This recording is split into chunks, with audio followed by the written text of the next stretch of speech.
What up, world? This is TheGoalNet recording live here outside of Chicago. And if it's not obvious by now, we're here to talk EF4. So hopefully people tuned in last month and caught the video where I actually happened to be in Montreal when this gear was finished and was able to swing by the CCM HQ and check out my gear. I've had this on the ice a couple times now, just this time of year with all the new product launches. It's actually kind of a log jam to get everything out on the ice. And if you haven't figured it out, I do try and take the review process as seriously as I can. I try and not comment too much on gear until I've had it on the ice at least a half dozen times, just because stuff can feel unreal the first skate. And then as you use it 2, 3, 4 skates, you notice stuff you don't like. And on the inverse, maybe you go out, strapping's not right for 1 or 2 skates, all of a sudden you dial strapping in and the gear gets unreal. So where I'm at right now is that I got one more set of gear that I'm gonna skate in 1 or 2 more times, and then I'll switch over to the EF4 full time. But as you can see, these do have some puck marks on them. So I have gotten them on the ice a couple times. Today's video is not a review. This is going to be a deep dive video where I go over the basic specs on the EF4 and get a little bit of insight. This gear is currently available in the store, so filming this video in the middle of May. So if you like what you see in this video, this isn't one of those times where you need to wait a little bit until launch. You can definitely run out and get this stuff right away.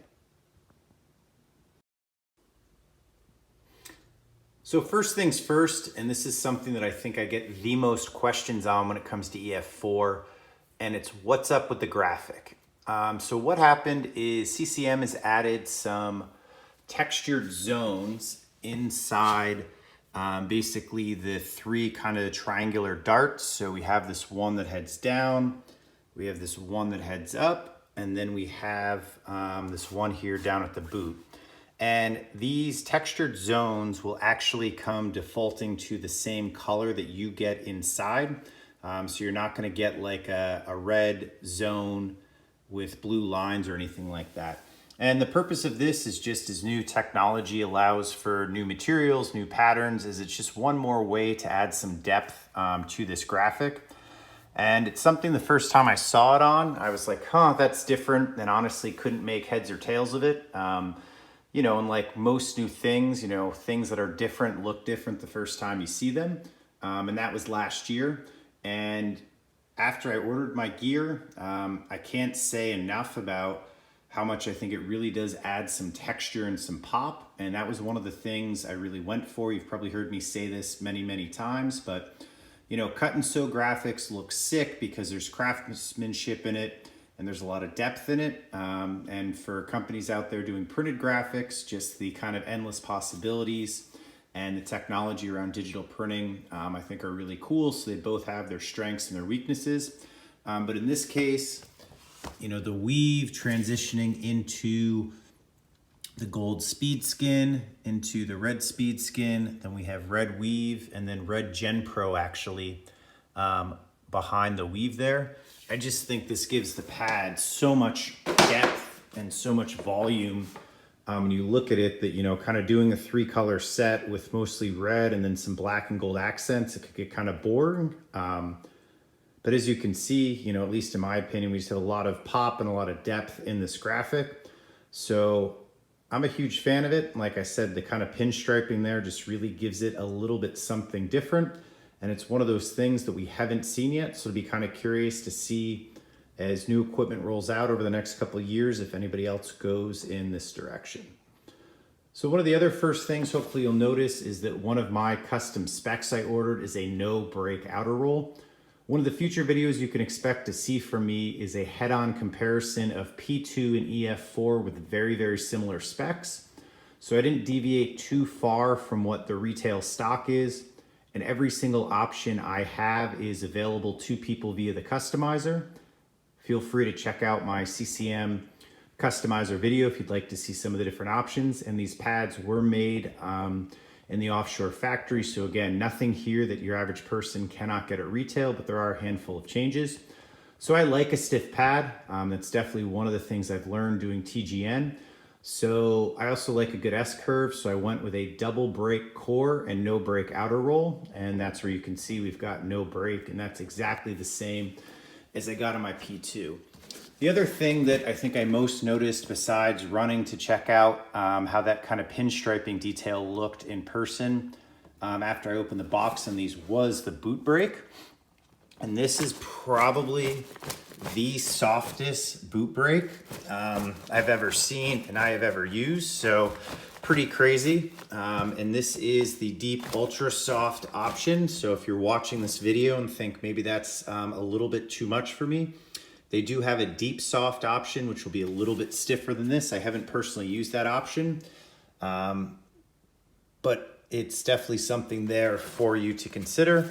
And I've kind of said this before, but I think because CCM doesn't do custom graphics, sometimes people sleep on their custom program.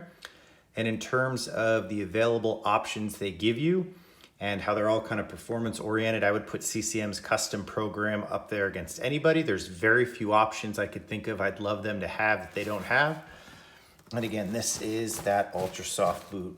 So again, that's after a couple skates. I'm not applying a lot of pressure. And as you can see, that boot just flexes. So for anybody that wants a really soft boot, this is definitely a pad that should be on your radar. The benefits of the soft boot are if you like to wear your pads very tight on your leg, it'll allow the boot to move with you, give you a very natural feeling, connected feeling. But I think like the most reason people go to this is it just gives you some more mobility and some more flex when we're coming in and out of quick transition moves like the RVH. And that's one of the reasons that the soft boot option has grown so much. But as you can see, that's pretty crazy. And if we check out the stiffness up here, you can see it's a pretty stiff pad, as you expect from CCM. Seal should be great, and hopefully a good durable pad that's very consistent over time. So we go to the back of the leg channel. I elected, which is pretty typical of most of my pads when I get the option, is to get rid of anything in the knee channel area that I don't need. So because I like to do the Velcro down on the calf like it is here, and I do like a wide open knee area, I elected not to get any of the foam in the knee area or any of the outer wings. So that's what this option looks like, just super clean.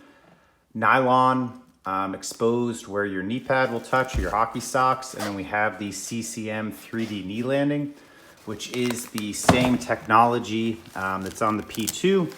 And this is one of those subtle things where if you wear CCM gear, it's very consistent set to set and even year to year. They do make some great improvements year over year, but they don't really kind of tear their pad down and completely start over too often. And that's because it is the best-selling gear at retail, and it is the most popular in the NHL, and that's the CCM brand. And then in particular, I believe EF4 is the best-selling at retail and the most popular at the NHL.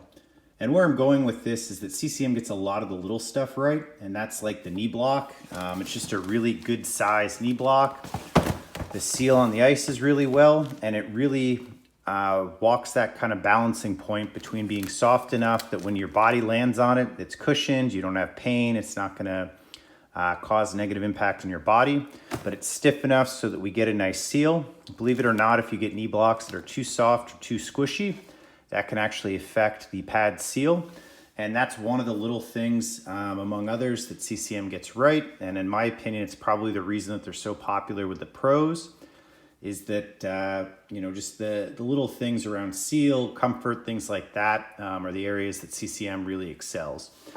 So as we go down on the pad, one of the big changes between the EF3 and the EF4 is the addition of the quick motion strapping. EF3 pads had the synthetic leather straps on them, designed to kind of keep the pad with buckles for people who wanted those, but to try and reduce some weight out of it. And that's still an option, so if you want that, that's available in the customizer. But this has the quick motion strapping is what comes stock and what I elected to go with. So EF4 is stock with the tight fit leg channel. That's an option that I went with on my P2, so these feel pretty similar to me strapping them on. And again, to the Velcro down on there. This is one of the subtle new pieces here, is this rubberized tip with a CCM logo on it. There you go, it's coming through now. CCM logo on it on the strapping. It's also got a nylon trim on the Velcro as well. It should maybe help with some durability, so the scratchy part of the Velcro doesn't negatively affect the nylon. You can kind of get some wear there time over time. And so those are both changes again when comparing the EF4 quick motion to the P2 quick motion. However, there is one change which is more substantial than that. So basically, CCM didn't change the location of the strap or the functionality of the strap, where you have the nylon strap here, which is designed to give you basically the energy transfer between the pad and your leg when you're going down in the butterfly. And with this nylon strap, it should help snap the pad down more versus, based on CCM's research, is that if you don't have this strap, you can basically get a little slop when you go down, and that can actually cause the pad not to get to the ice as quickly as it should. And that's the purpose of the nylon strap. So CCM is kept with the nylon strap there, and then the elastic strap that sits high up on the chassis. However, there are some differences, and that is the adjustability. Being that the EF4 pad, is supposed to be designed for a goalie that wants to play maybe a little bit more agile, a little bit more athletic, there's a chance they may want to wear the pad tighter on their leg. So the goal with tweaking the quick motion strapping for the EF line versus the P2 was adding adjustability. And that's the purpose here of this plastic loop. And then as you can see as well, the Velcro there is updated with kind of the rubberized CCM. The wraps as well on the quick motion here are different than the EF4, so they're segmented with stitching there. And then as well going diagonally. And we've also got this ripstop nylon, which is a nice lightweight durable material and helps the pad rotate.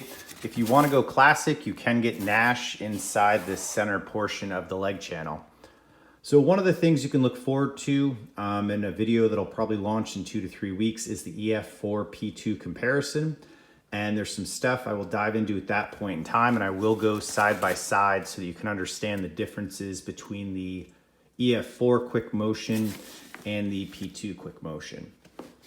And as we go down the pad, I elected for no bootstrap. But one of the things that we do see that's new here are CCM's version of the bungee toe ties.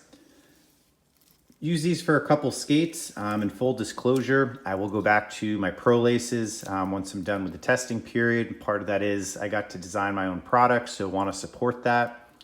And secondarily, it's kind of a design exactly how I want my toe ties to be, so it's kind of tough to compete with. But kudos to CCM for adding these. If you're not as particular as I am, these are pretty solid toe ties from what I can tell so far. So the elastic feels pretty good quality. Got just the simple Velcro closure. And then as well, you've got the adjustability where you can slide this out and move the knot, say, down there. And then that would give it less slack. So if you have smaller feet or you really want to button these in tight, you do have that adjustability on these toe ties here. So that's basically an overview of the EF4. One of the details I think I accidentally ordered on the customizer, didn't realize it, is the weave on the outer gusset logo. And I think that looks sick, so keep that in mind when you're doing the customizer. That's another way to add depth and really add some pop and some color to your cut and sew graphics here with the EF4.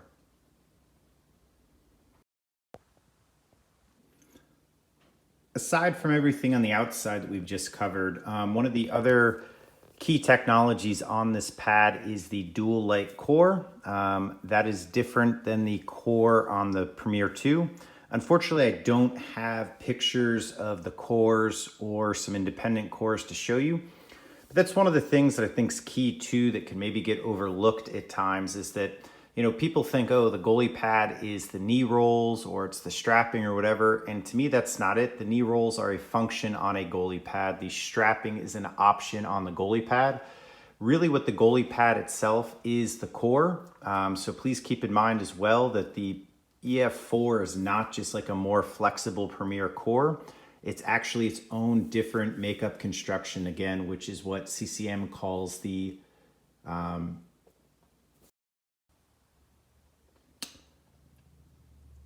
dual light core. And again, that's compared to on the Premier 2, it has the quick light core. So if we focus in, another thing you can't see is if this were a Premier 2 pad, you'd see an orangish, yellowish foam coming through there. That is CCM's max rebound technology. That is not on the EF4. And that's not really an omission by any means. It's more that CCM has two distinct lines to appeal to goalies that like two different things in their goalie pads. So P2 is for a guy that wants those long, hard rebounds versus EF4 is going to be for a goalie that wants the puck to hit his pads or her pads and stop in front of them for the quick rebound. And this also comes into the side profile there. This pad has a 90-degree boot, which is meaning that from there up is a right angle versus on the Premier, it's going to be more angled. I'll cover that in a later video. But this pad is going to kind of sit tightly and more connected to the goalie's shin as well, versus the Premier is going to kind of sit looser as well on your legs. So there's some differences. And as well on the sliding surface here, this is going to be a flat, hard edge versus a rounded roll on the P2. So those are going to have different feels. And I did get speed skin on this, use speed skin on the Premier 2. I want any advantage I can get in terms of quickness and sliding in the net. So I will definitely take advantage of the high-end materials here. So I want to talk at depth right now about EF4, but P2, but it's killing me. Definitely tune in for an upcoming video where I will go in depth and compare those two pads. But for right now, let's move on to the blocker. So blockers, you can imagine, same color scheme, the weave, the speed skin, the red Gen Pro with the textured lines. And this is, I guess, the first omission or retraction I need to report. I do apologize. I made a mistake in the customizer video. I thought that if I went with the one-piece cuff, I was able to get the no binding sidewall. That was my mistake. All EF4 blockers are going to have the classic binding on the sidewall. So please keep that in mind. As we move on to the blocker in terms of custom specs, sidewall of this is custom. This is what CCM calls the straight finger protection. There's also an option for curved finger protection. And my blocker board here, my hand position is centered in the blocker board. There's also an option to move the blocker down and essentially the hand position up. And that's designed to minimize double coverage. So we get the nose down further to cover, shots that could potentially go below, and get rid of as minimal double coverage as we can have between the curve in the board and your wrist. So that's what that option is. Also have a new wrist strap style where we've got a quick pull nylon strap as opposed to a Velcro strap. I went with the standard palm on this, which is the updated modern palm on this material. If you want kind of a classic Nash palm, you can get that. That's going to be cream. This is the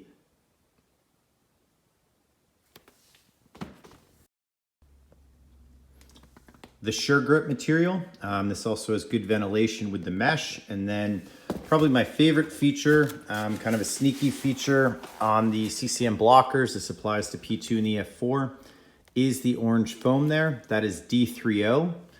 If you're not familiar with D3O, it is a third-party company that has designed a foam that is supposed to be extreme impact absorbing.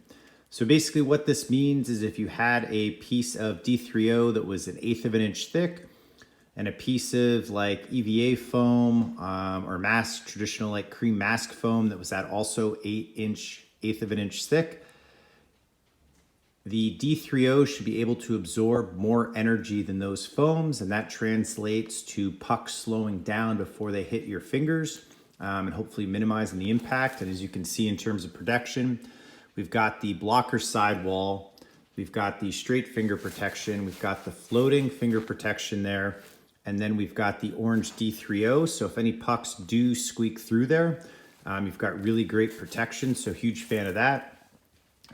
As I mentioned earlier, talking about the pads with the knee blocks, CCM just gets like a lot of little things right. Palm size is perfect, about 6'2", so decent sized guy. And the standard palm just fits really, really well. Good length finger stall, so I don't need a bigger palm. I don't need an intermediate palm as well for companies that go oversized. So this is the blocker.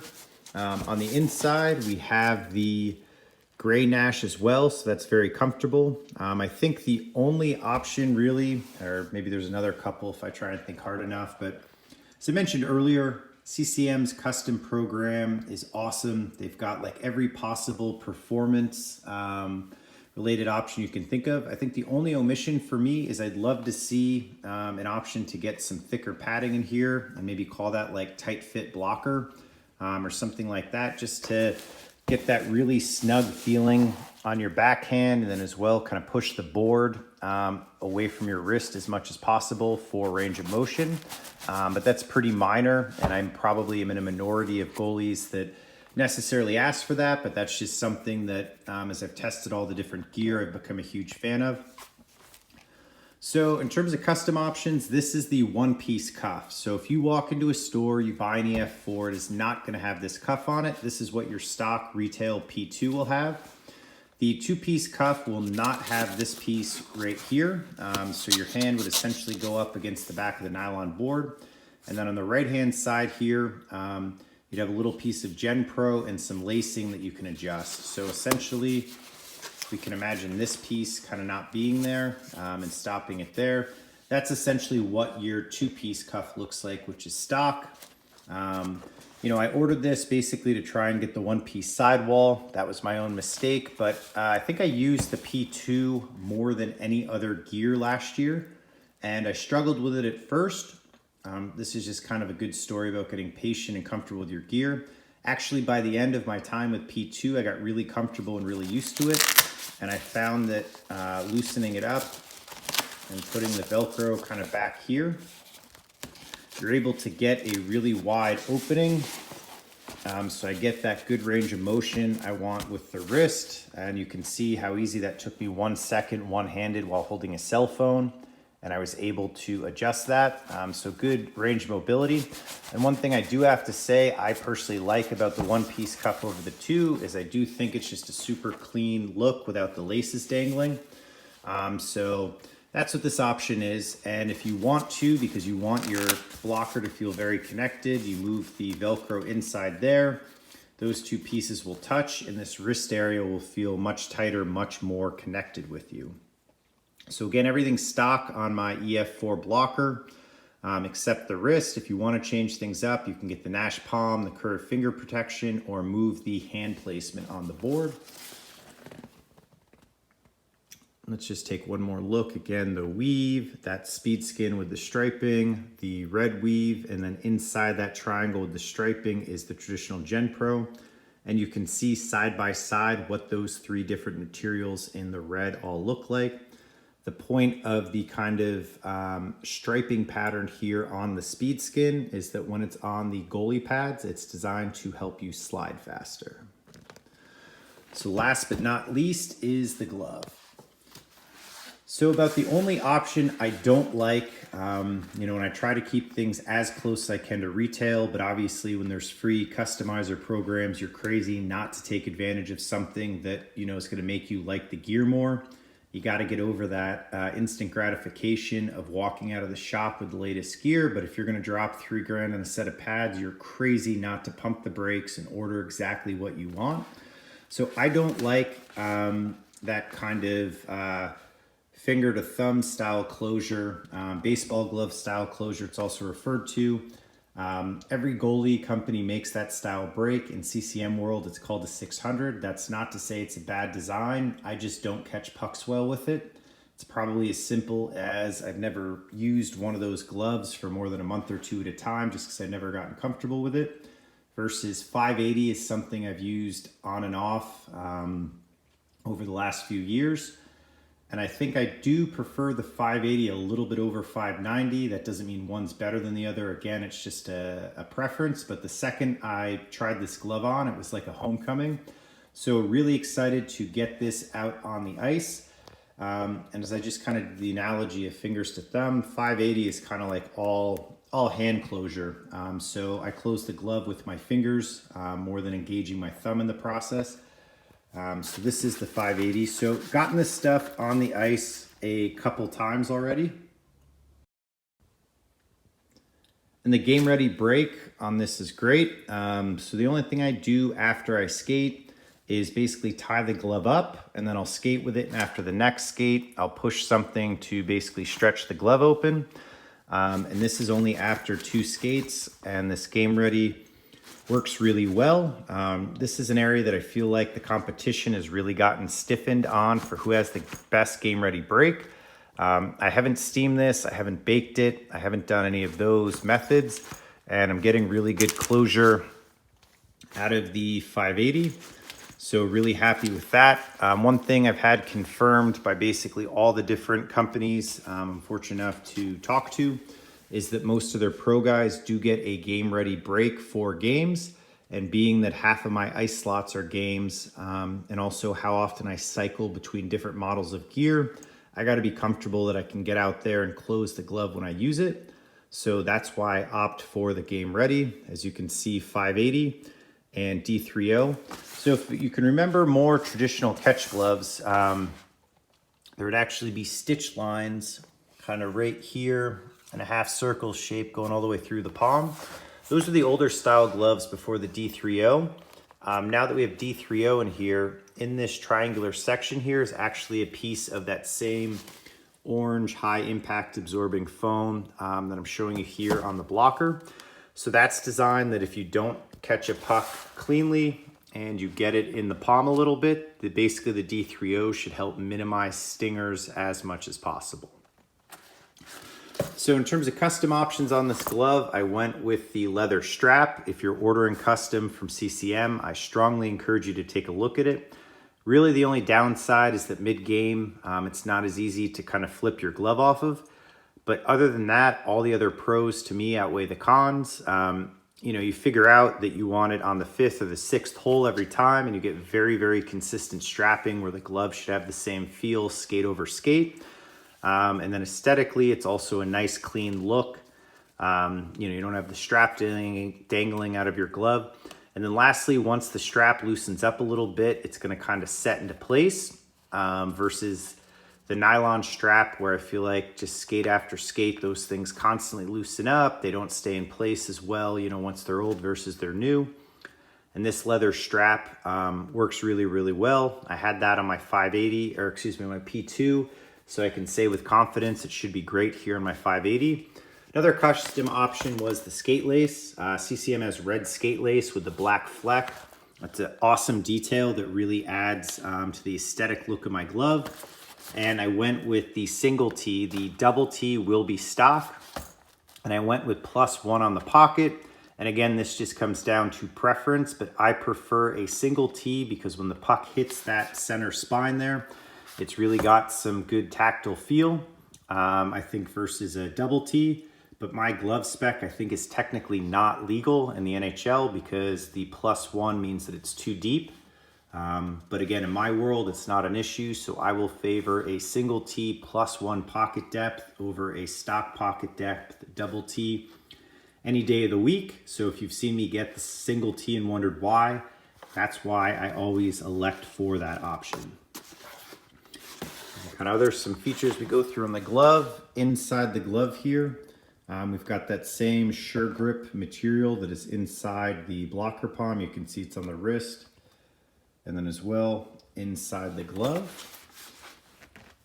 And if you want a 590, that's an option. You want the stock 600, that's an option. And that gets back to CCM having that really great custom program where if you like the EF4 gear, but you don't like the 600 brake, that's not a problem. Just custom order it and get the brake you're gonna be happy in and play the best in. One sneaky note, after playing with the customizer, I was really on the fence if I wanted to get a black or a red binding here. I was kind of thinking black would look cleaner. However, I'm really glad I went with the red because I feel like aesthetically it really frames kind of that middle black section and makes this definitely look like a red glove versus I think it would have been just a tad too much black. So obviously I obsess over little details like this, or I wouldn't kind of do what I do as my hobby here, but I know a lot of people play with the customizers just as much as I do. So strongly suggest, maybe if you're looking for an aesthetic tip, if you mostly have color A up here in the cuff, color B here in the palm, I would get color A on the binding just to try and make that look as cohesive as possible. A lot of guys get as much white as possible, so that probably won't be an issue for them. But for us that are members of the Solid Colors Pads crew, gotta have that red binding there. It really just ties everything in together. So this was the CCM EF4 deep dive from TheGoalNet. If you have any questions, please head over to TheGoalNet.com. We have a huge thread going discussing the EF4 gear. And if you're looking for more EF4 video content, please come back at a later date. We will have a review. As I mentioned, gotten the pads on the ice twice. Like to skate and everything at least half a dozen times before I really share my opinions. And then we are also going to do a deep dive comparing the P2 to the EF4. So what you can expect from that is just visuals. This has the flat inner sliding surface. What does that look like side by side with that classic round roll on the P2? I have the soft boot flex on the EF4. I have the soft boot flex on the P2. Those are different levels of soft, so let's see what those look like side by side. Let's see what the boot angles look side by side. On the glove, let's go over 580 versus 590. On the blocker, let's review the sidewall and the curved finger protection versus the straight. So that is another video I will be doing as well, and pretty excited about that, I think, because that is the first time I'm trying a video like that, comparing the two different lines from the same manufacturer. So please tune in and check that out when it's available. And also saying one of those things that I think I vowed to never say, but doing this as long as I have now, you kind of understand why people do it.